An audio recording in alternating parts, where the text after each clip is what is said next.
given, Jesus Christ, His Son. Give thanks with a grateful heart. Give thanks to the Holy One. Give thanks because He's given, Jesus Christ, His Son. And let the weak say, I am strong. Let the poor say, I am rich, because of what the Lord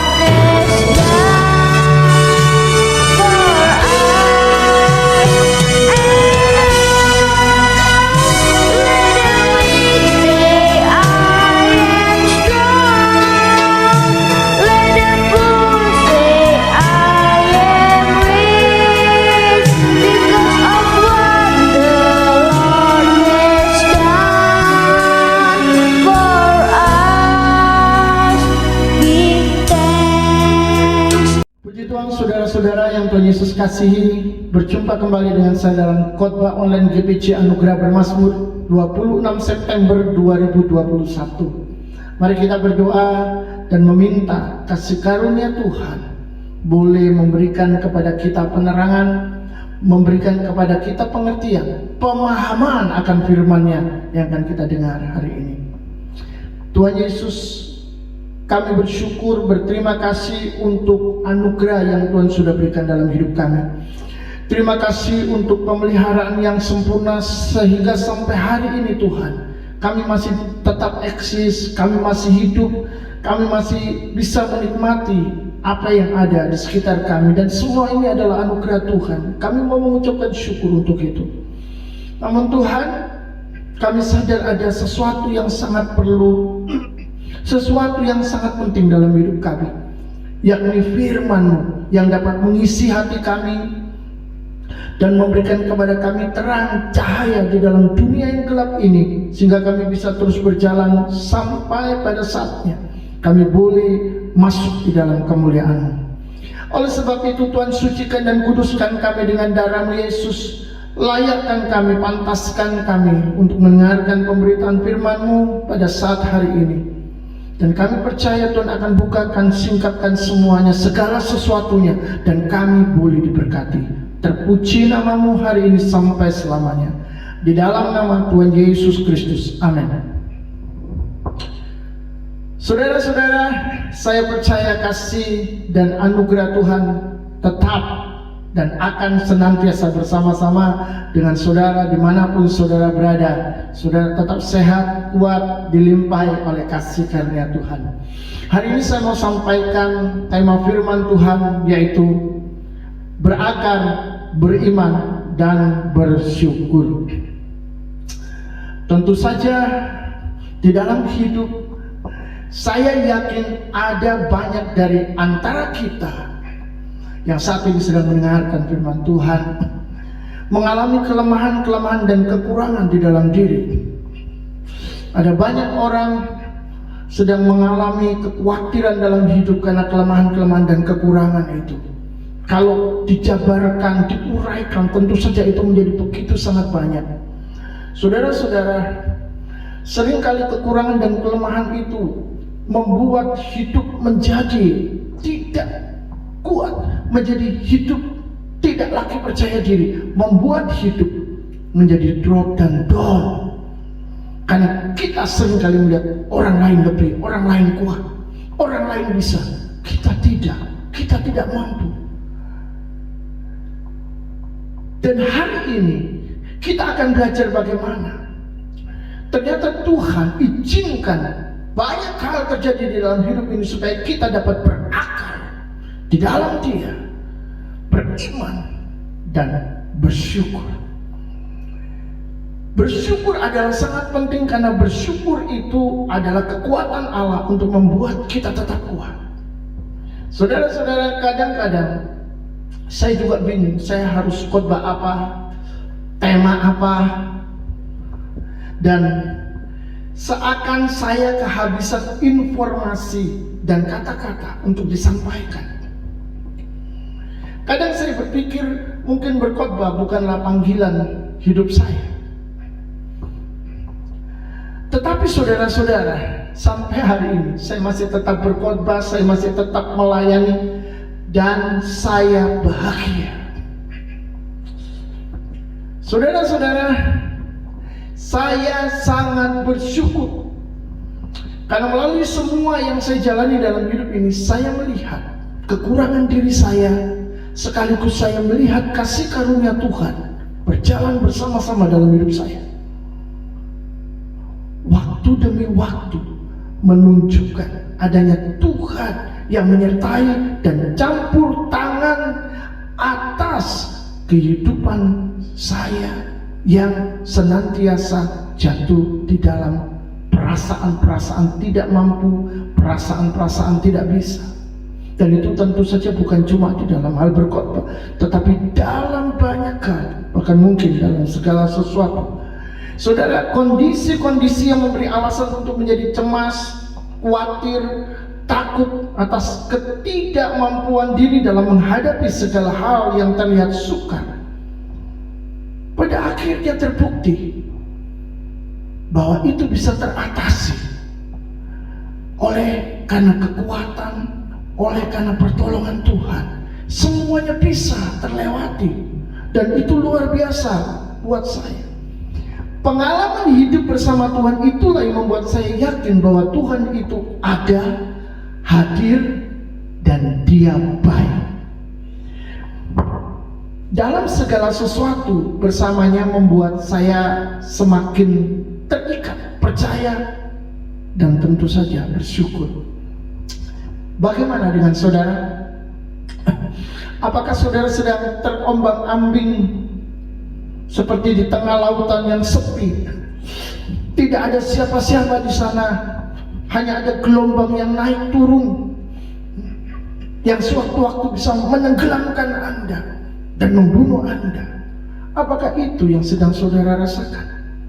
Saudara sedang merasakan adanya suatu kondisi yang terus turun dan tidak tahu kapan akan berubah? Atau saudara sedang mengalami penurunan yang terus menerus, seperti tanah di Jakarta yang turun 35 meter dari tahun 2013 sampai 2018 yang dicatat oleh Badan Geologi Kementerian ESDM. Mengapa bisa begitu? Karena berkurangnya air di dalam tanah, yang menurut penelitian ilmiah itu disebabkan oleh penggunaan air yang berlebihan. Ada orang-orang yang membuat sumur bor dan mengambil air terlalu banyak, sehingga menyebabkan di dalam tanah itu ada rongga dan tanah pun turun. Menurut penelitian ilmiah juga itu disebabkan oleh bangunan-bangunan yang tinggi, yang sangat berat, sehingga membebani tanah yang ada di bawahnya. Maka lapisan tanah itu seakan-akan ditekan luar biasa. Saudara-saudara, apakah saudara sedang mengalami ketakutan karena keadaan jiwa saudara sedang turun? Ada kekuatan yang terus berkurang dari dalam, dan dari luar ada tekanan yang begitu kuat membebani kehidupan saudara karena masalah-masalah yang terjadi di dalam kehidupan. Dan penurunan ini tak lagi mampu saudara atasi, dan itu membuat saudara putus asa. Suatu hari ada seorang ibu yang kami doakan, dan dia berkata, dia sedang mengalami kelelahan. Dia sangat lelah, seakan-akan kekuatannya habis. Dan saya melihat di raut wajahnya ada keputusasaan, karena dia mengalami kondisi itu berkali-kali. Bukankah ini adalah kondisi penurunan? Ada lagi cerita di media sosial, Seorang ibu kaget, bahkan syok ketika naik taksi. Dia melihat sopir itu adalah bosnya sendiri. Badannya sudah kelihatan kurus. Karena hal itu, dia berpura-pura tidak mengenalnya. Saudara-saudara yang dikasihi Tuhan, saya rasa saudara bisa tambahkan contoh-contoh sendiri. Paulus Rasul Tuhan Yesus juga sering mengalami kelemahan dan ketidakberdayaan dalam perjalanan hidupnya. Tapi saudara tahu, persekutuannya dengan Tuhan membuat dia memiliki pandangan yang berbeda secara luar biasa. Sudut pandang hidupnya diubah oleh Tuhan. Dia mulai melihat sesuatu yang berbeda ketika dia sedang mengalami kelemahan, ketika dia sedang tidak berdaya, ketika dia sedang berada di titik nol. Ketika dia sedang turun, dia tidak melihat lagi dirinya lemah. Bagaimana itu bisa terjadi? Mari kita lihat di dalam 2 Korintus pasal 12 ayat 9 sampai 10.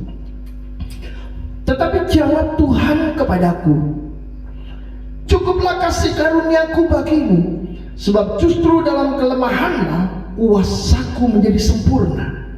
Sebab itu terlebih suka aku bermegah atas kelemahanku, supaya kuasa Kristus turun menaungi aku. Karena itu aku senang dan rela di dalam kelemahan, di dalam siksaan, di dalam kesukaran, di dalam penganiayaan dan kesesakan oleh karena Kristus. Sebab jika aku lemah, maka aku kuat. Wow, jika aku lemah, maka aku kuat.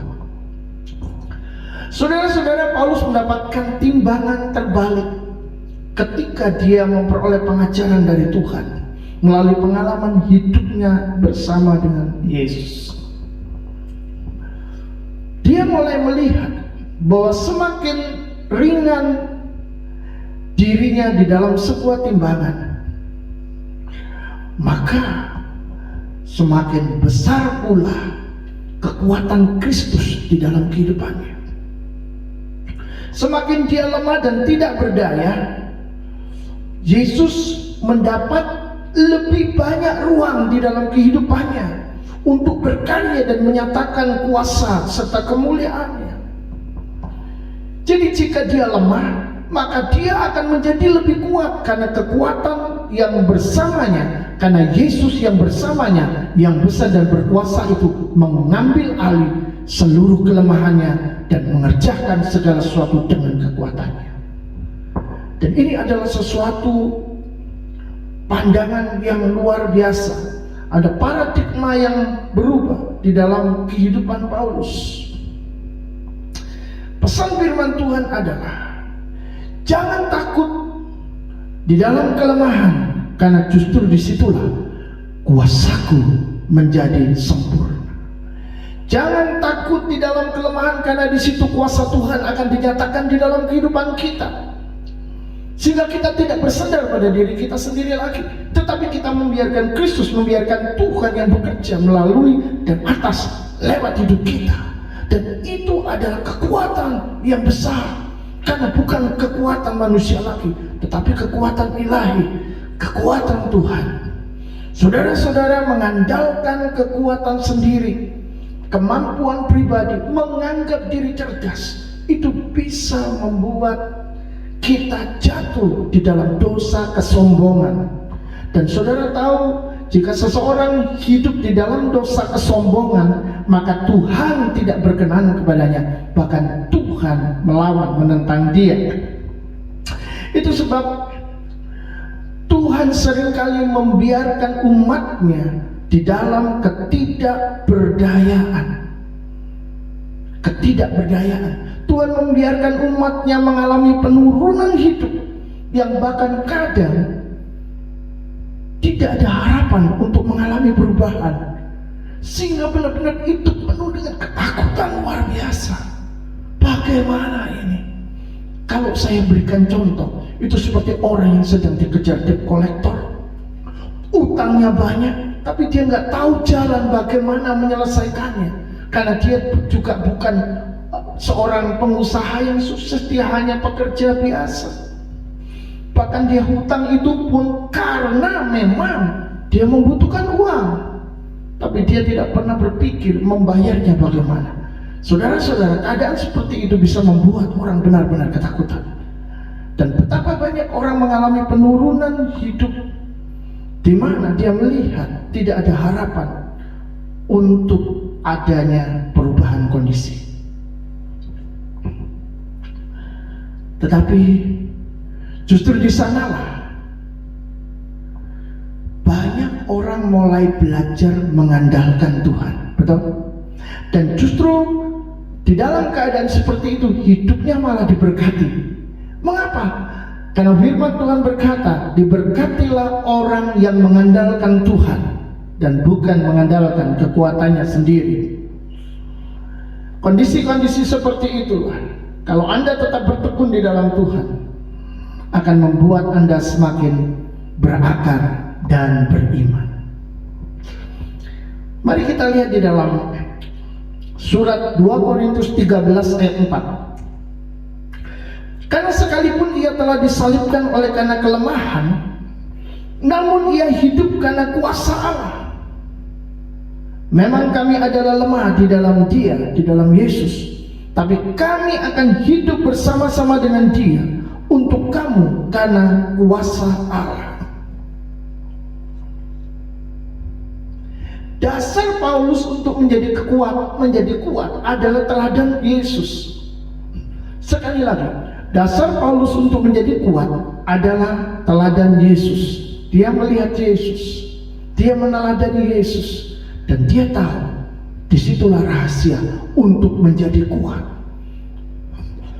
Jadi bagi Paulus menjadi kuat bukan karena dia memiliki orang-orang berpengaruh di belakangnya, punya orang-orang yang mampu dan siap menolong dan diandalkannya. Tidak. Paulus sama sekali tidak mengandalkan itu. Paulus percaya kepada firman Tuhan. Paulus percaya kepada kebenaran yang dia terima, wahyu yang dia terima dari apa yang dikerjakan oleh Kristus. Yesus itu mati di atas kayu salib, tapi dia bisa menanggung sesuatu yang begitu berat bagi Paulus. Karena kuasa Allah Yesus bisa hidup, maka untuk dia pun mampu menanggung kelemahan seberat apapun, seburuk apapun, seluar biasa apapun, karena kuasa Kristus menaungi hidupnya. Itu yang membuat Paulus memiliki iman yang teguh, karena teladan Yesus telah membuka mata rohaninya untuk melihat sesuatu yang tidak bisa dilihat oleh yang lain.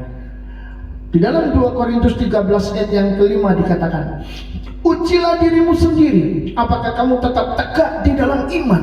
Selidikilah dirimu, apakah kamu tidak yakin akan dirimu bahwa Kristus Yesus ada di dalam diri kamu? Sebab jika tidak demikian, kamu tidak tahan uji. Saudara-saudara, firman Tuhan memerintahkan kita untuk menguji diri.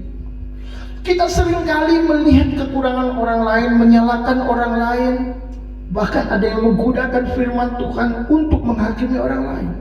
Tapi Tuhan mengajar kita hari ini untuk menguji diri kita. Apakah di dalam kelemahan, kekurangan, ketidakberdayaan kita menjadi hancur, seakan pencobaan-pencobaan yang terjadi itu melebihi kekuatan kita. Pencobaan-pencobaan yang terjadi itu luar biasa. Jika demikian, maka itu merupakan sebuah tanda kalau kita tidak yakin Kristus ada di dalam diri kita. Itu sebabnya orang-orang yang mengalami tekanan beban yang berat kadang-kadang menjadi orang-orang yang kesetanan, orang-orang yang berubah menjadi satu kekuatan yang menghancurkan dan merusak merusak dirinya sendiri, merusak orang lain. Tuhan mengajarkan kepada kita, firman Tuhan mengajarkan kepada kita, apakah kamu tetap tegak di dalam iman? Uji dirimu sendiri, selidiki, apakah kamu tidak yakin akan dirimu bahwa Kristus ada di dalam dirimu? Kalau kita yakin Yesus ada di dalam diri kita, maka kita menjadi kuat. Karena ini bukan kekuatan biasa, ini bukan kekuatan manusiawi, ini kekuatan ilahi. Tuhan yang tinggal di dalam diri kita mampu memberikan kita kekuatan dan kuasa untuk menghadapi semuanya. Atau saudara berkata, aku ingin kuasa Yesus menjadi sempurna. Persoalannya, apakah saudara benar-benar menyerahkan hidup saudara kepada Tuhan, atau saudara masih memakai akal, memakai cara, menggunakan apa saja yang bisa digunakan, bahkan menghalalkan segala cara, jangan-jangan untuk mengatasi semuanya. Tuhan bilang, serahkan dirimu di dalam tangannya yang kuat supaya Tuhan bertindak.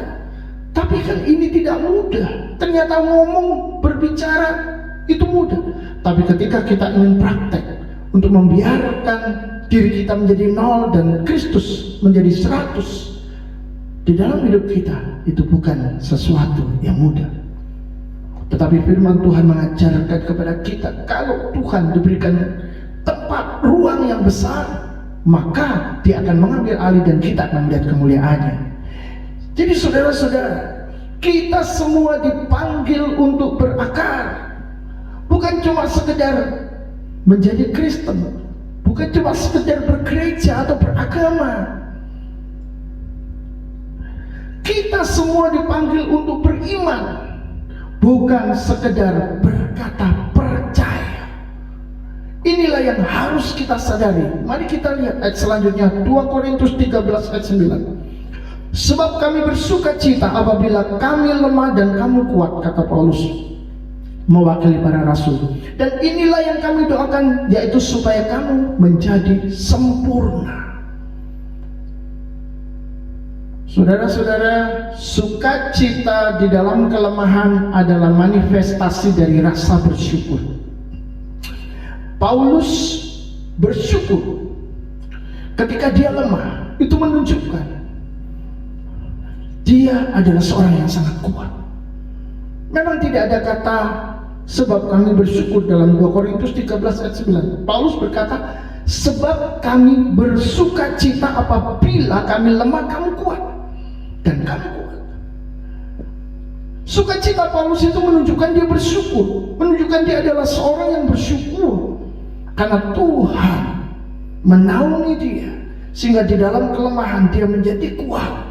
Bagi dia, yang terpenting adalah jemaat dan orang-orang yang diajari apa yang telah diberitakan Kristus kepada mereka, menjadi orang-orang yang kuat, menjadi orang-orang yang tangguh, menjadi orang-orang yang berhasil, menjadi orang-orang yang menang di dalam kehidupan. Ini maksudnya Paulus meneladani Kristus di dalam pandangan hidupnya, dan dia juga memberikan teladan Kristus itu kepada orang-orang yang mengikutinya. Ikutilah teladanku seperti aku mengikuti teladan Kristus. Dan ini ajaran yang membuat kita bisa menjadi orang-orang yang mampu untuk terus beriman kepada Tuhan. Jadi saudara-saudara, Paulus bukan cuma berakar dan beriman, tetapi bersyukur. Dan tentu saja itu sesuai dengan kehendak Tuhan. Artinya Tuhan juga menghendaki kita juga berakar, beriman, tapi juga bersyukur dalam kehidupan. Bersyukur itu menunjukkan kita kuat meskipun kita lemah. Amin. Tuhan tidak meninabubukan atau memanjakan anak-anaknya untuk menghadapi dunia yang keras dan kejam, tapi Tuhan itu melatih, mendidik. Bahkan orang bilang, orang Jawa yang bilang menggembleng. Saudara-saudara, untuk apa? Agar kita kuat mengatasi kehidupan dengan menjadikan Yesus sebagai sumber kekuatan kita, sumber teladan kita, dan dasar iman kita untuk memenangkan kehidupan. Saya yakin inilah yang Tuhan sedang kerjakan. Kalau Tuhan membiarkan saudara di dalam lembah kekelaman, membuat saudara saat ini deras dengan air mata, membuat saudara seakan-akan seperti lilin yang meleleh. Bukan lilinnya semakin panjang, semakin besar, apinya semakin kuat, terang, no, tetapi semakin habis. Kalau Tuhan izinkan ini terjadi dalam hidup Anda, itu karena Tuhan mau Anda menjadi kuat. Anda semakin berakar, semakin beriman dan bersyukur kepada Tuhan. Dalam kasus-kasus pelayanan pengusiran setan, saya melihat ada yang percaya Yesus, tapi masih terikat. Kenapa tidak bisa langsung saja? Mereka masih belum bebas. Sampai suatu waktu Tuhan benar-benar membebaskan dia secara total. Dalam hal ini saya melihat bahwa di dalam batas tertentu Tuhan mengizinkan itu untuk mempersiapkan dia menjadi kuat secara rohani. Di dalam proses itu, pengetahuan pengertiannya akan firman Tuhan bertambah dan bertumbuh, mengalami perubahan paradigma duniawinya berubah menjadi paradigma ilahi. Lalu saudara, tubuh rohaninya menjadi semakin kuat. Dia diizinkan mengalami ini dan itu, dan dia mulai berdoa, dia mulai memuji Tuhan, dia mulai bersekutu dengan Tuhan sedalam-dalamnya, sebanyak-banyaknya. Dan pada saat Tuhan melihat dia sudah siap, Tuhan melepaskan dia. Anak yang seperti ini, orang yang seperti ini sudah siap diadu, sudah siap bertarung di dalam kehidupan sesungguhnya di dalam dunia. Mengapa? Karena hidupnya sudah dipenuhi dengan kuasa, dipenuhi dengan kekuatan ilahi. Maka seseorang yang mendapat kasih karunia untuk berakar, beriman dan bersyukur, dia akan menjadi orang-orang yang bebas menikmati kehidupan. Saudara-saudara, ada 3 hal penting untuk kita renungkan. Yang pertama, kondisi-kondisi buruk yang terjadi di dalam hidup kita itu diizinkan oleh Tuhan agar kita melihat perbuatan tangannya yang kuat, sehingga kita pun menjadi kuat asal kita bertekun di dalamnya, bertekun bersamanya. Jadi jangan mengeluh, jangan putus asa, jangan bimbang, jangan khawatir, dan jangan takut. Percayalah, ada rencana Tuhan yang indah. Yang kedua, jika kita di dalam posisi nol, dalam posisi tidak berdaya, maka kuasa Kristus akan mengambil alih semuanya di dalam hidup kita secara penuh. Sehingga saudara-saudara, keberhasilan, kemenangan akan terlihat sebagai karya Kristus dan bukan hasil pekerjaan kita. Yang ketiga, Tuhan tidak memanjakan anak-anaknya, tetapi melatih dan mendidik mereka menjadi kuat sehingga terbentuk sebagai pribadi yang berakar, beriman, dan bersyukur untuk kemuliaan. Inilah yang Tuhan mau, inilah yang Tuhan inginkan terjadi di dalam kehidupan kita, supaya kita menjadi pribadi-pribadi yang tangguh, pribadi-pribadi yang berakar di dalam Kristus, pribadi-pribadi yang beriman, penuh kepercayaan kepada Tuhan, dan tentunya menjadi pribadi yang bersyukur. Karena orang yang bersyukur adalah orang yang dapat menikmati kehidupan di dalam keadaan dan situasi yang buruk sekalipun. Di dalam bersyukur, kita akan menjadi orang-orang yang kuat, orang-orang yang menyenangkan hati Tuhan. Amin. Tuhan memberkati.